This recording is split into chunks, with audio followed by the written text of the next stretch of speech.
You're never compromised, and you're always politically woke and all that stuff. You should get over that quickly. The world is messy. There are ambiguities. Yep. People who do really good stuff have flaws. People who you are fighting may love their kids and share certain things with you. And I think that one danger I see among young people, particularly on college campuses, Malia and I talk about this. Yara goes to school with my daughter.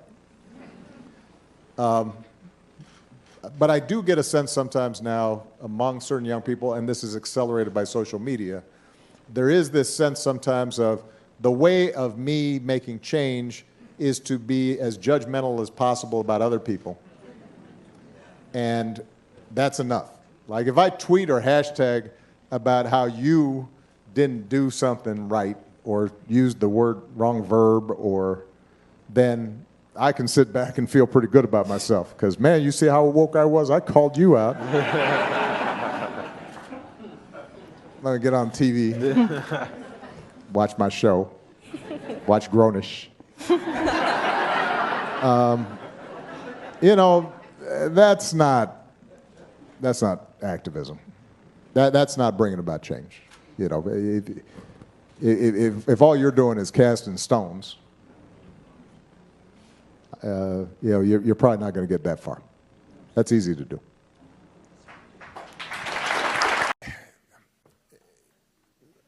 First of all, I didn't hear this candidate say that. I have no idea what that means. I suspect he doesn't either.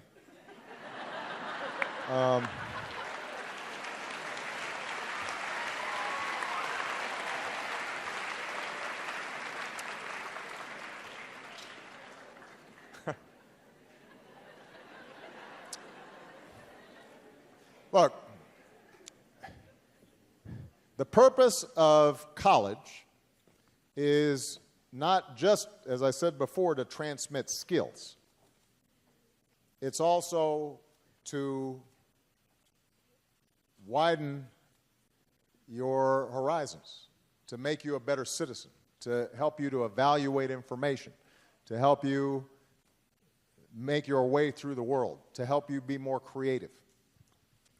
The way to do that is to create a space where a lot of ideas are presented and collide, and people are having arguments, and people are testing each other's theories, and over time, people learn from each other because they're getting out of their own narrow point of view and having a broader point of view.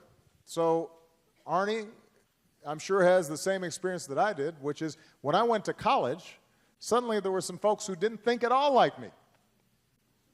And if I had an opinion about something, they'd look at me and say, well, that's stupid. And then they'd describe how they saw the world. And they might have had a different sense of politics, or they might have a different view about poverty, or they might have a different perspective on race. And sometimes their views would be infuriating to me.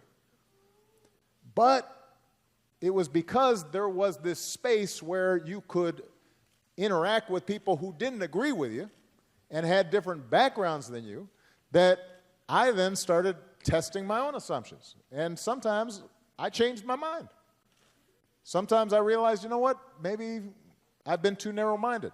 Maybe I didn't take this into account. Maybe I should see this person's perspective.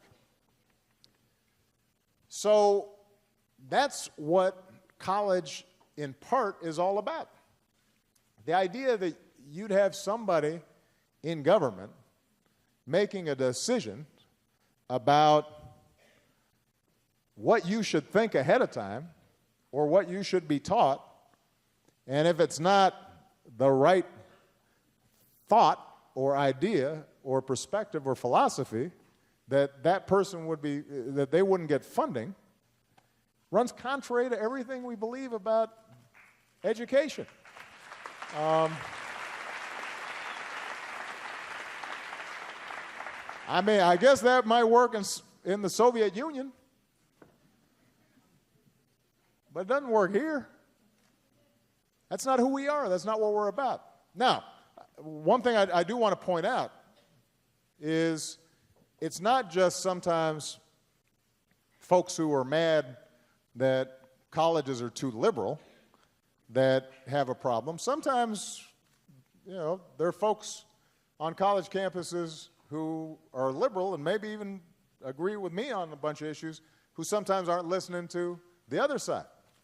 And that's a problem too. I was just talking to a friend of mine about this.